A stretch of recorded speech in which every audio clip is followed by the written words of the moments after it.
Hi all, welcome back to the series of videos on sharing risk and reward in supply chains. We talked about buyback contracts in the previous video. In this video, we'll be talking about revenue sharing contracts.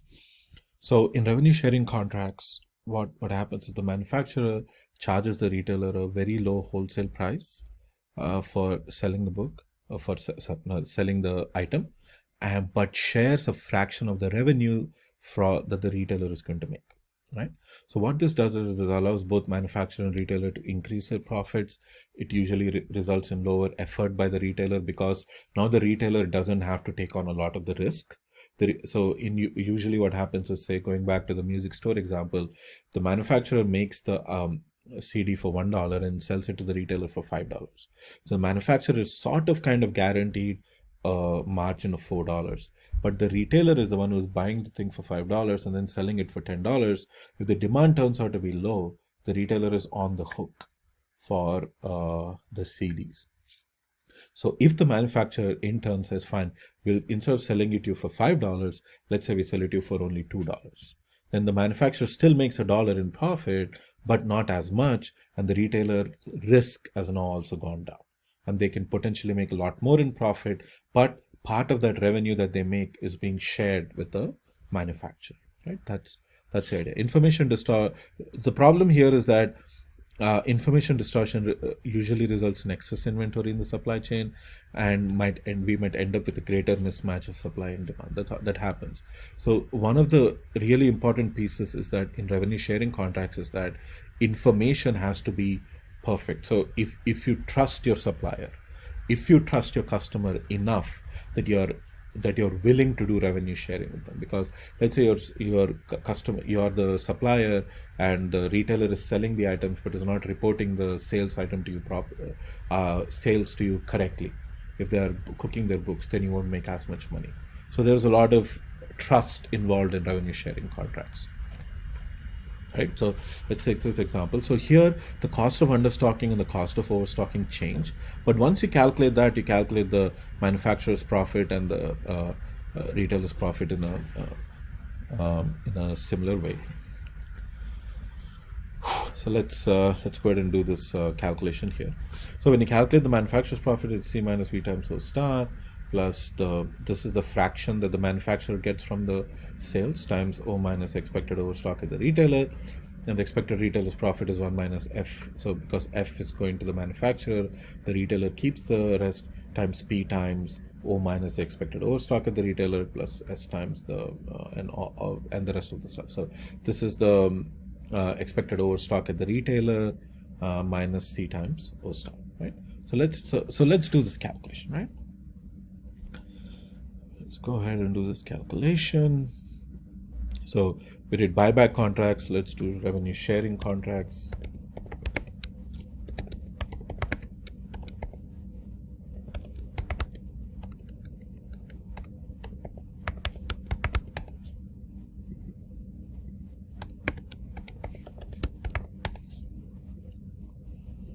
Okay, so what I'm going to do is I'm going to copy this over here.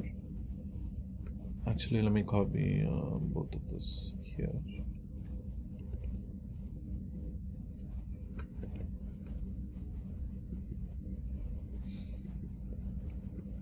So again, we have the not vertically integrated and the fully vertically integrated scenarios available here. So let's look at revenue sharing.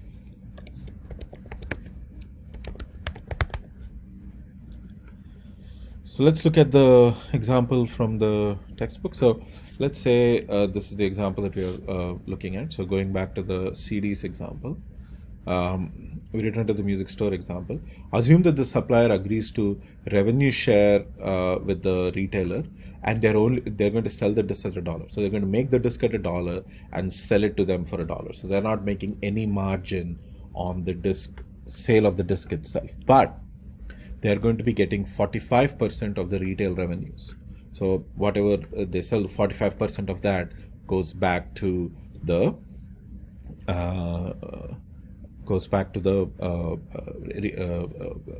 manufacturer.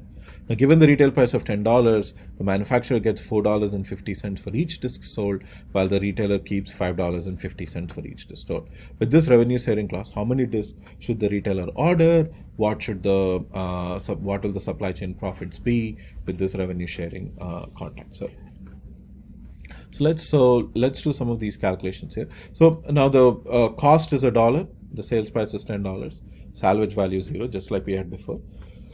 But we have a revenue sharing fraction, and the manufacturer has a production cost of $1. So a music store thus has an overstocking cost of $1. So if they overstock, they just pay $1. Understocking cost of $4.50. So in the complete vertical integration case, the understocking cost is $9, but here it's going to be $4.50 because we are going to keep 55% of the $10 revenue, and we are so the retailer is keeping 55% of the $10 revenue and buying the CD at $1. So their cost of understocking is $4.50. So that gives a target of 0.818. So that gives a service level of 81.8%, and the optimal order quantity will now be 1,237. Right. So once you have that, we can calculate the number of the expected overstock and the expected understock.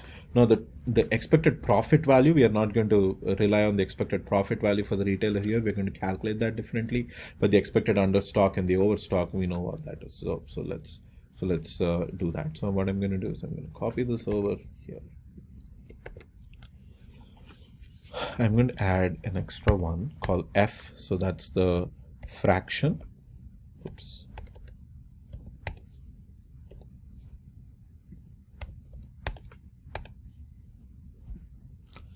So I'm going to say the fraction is 45%, which means that 45% is being given to the supplier, and 55% is going to be retained by the retailer. So with that as the scenario, and these as the cost, you will notice that the cost, the salvage value is 0. So right.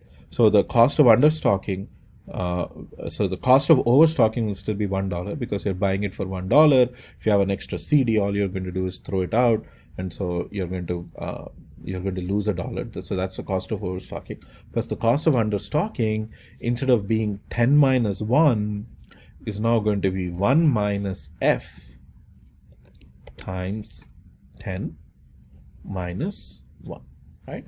So you're going to sell the CD for $10. 45% of that is going to go to the supplier. 1 minus 45, so 55% of that is going to stay with the retailer. So that's how much money you make, minus the cost that you're paying. So this is how much money you can expect to lose by not having that CD. So cost of understocking is, if I'm short by 1 CD, it costs me $4.50. Costs me $4.50, right? And if my cost of understocking is $1, given that my critical ratio will be 0.8182, my optimal order quantity will be 1272, right? So now my expected profit, I'm not going to calculate the expected profit this way, but the expected understock and overstock are calculated the same way. So now I expect overstock by 302 units, and my expected understock is 30 units. So how do I calculate my profit for the retailer and for the manufacturer? Is for the manufacturer, the profit is simple. So it's going to be C minus V. So V is how much money they so the manufacturer is not going to make any money by selling it to the supplier. So they are making it for $1 and they are selling it for $1. So they are going to do 1 minus 1. So they're not going to make any money. So the C minus V, C and V are the same number. So this is how much they are charging the supplier, charging the retailer. This is how much money they're spending to make the item.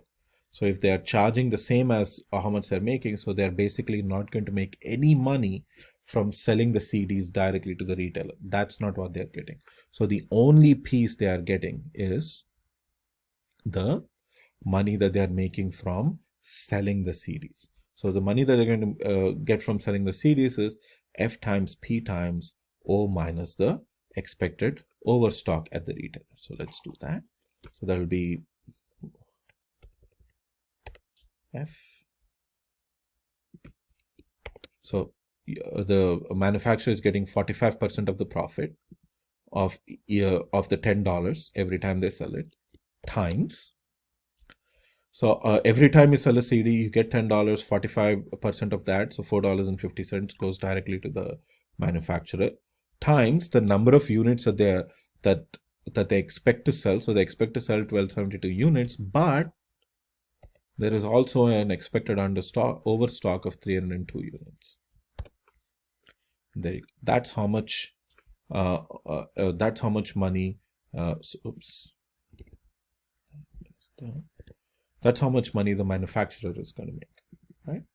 So the manufacturer is going to make 45% of each $10 sale times the sales. But what are the sales? The sales are not the same as the order quantity. So this is how many units you expect to sell, but out of that, this is how many units you expect to have in overstock.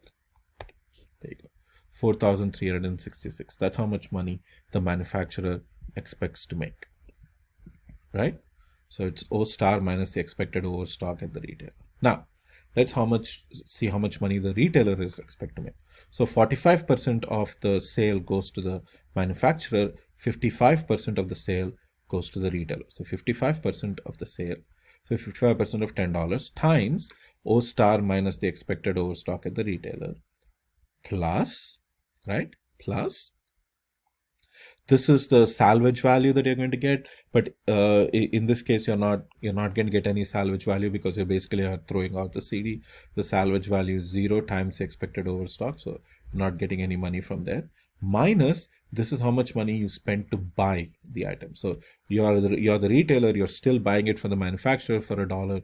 So this is how much money you spent buying it from the manufacturer. So how much money is the retailer expected to make? So the retailer is expected to make so much money. So they are going to make 55%. So 1 minus the 45%. So 55% of every sale that is made. So 55% times the expected number of units minus the expected overstock, right? 55% of minus expected overstock.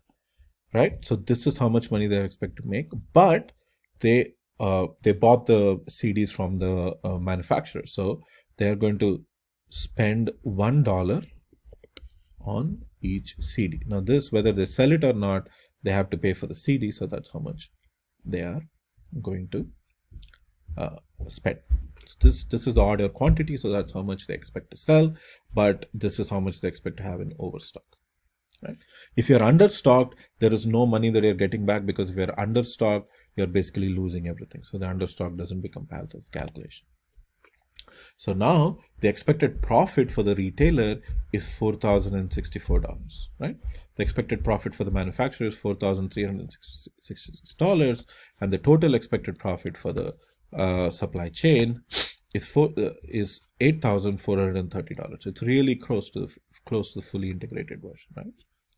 It's not there, but it's pretty close. Now, in this scenario, the retailer makes $4,064, so they make $200 more than before. The manufacturer makes $4,366, which is about $400 more, but $360 more than they were making before. So both the manufacturer and the retailer are happy with this scenario. So that is what you can do with a revenue sharing contract. So it's getting to be 15 minutes. I'm going to end the video here. I'm going to make a separate video for the last one, which is information sharing, if I remember correctly. Third type is quantity flexibility. Yeah, the quantity flexibility contract. So let's talk about that in the next video. I'm going to stop there.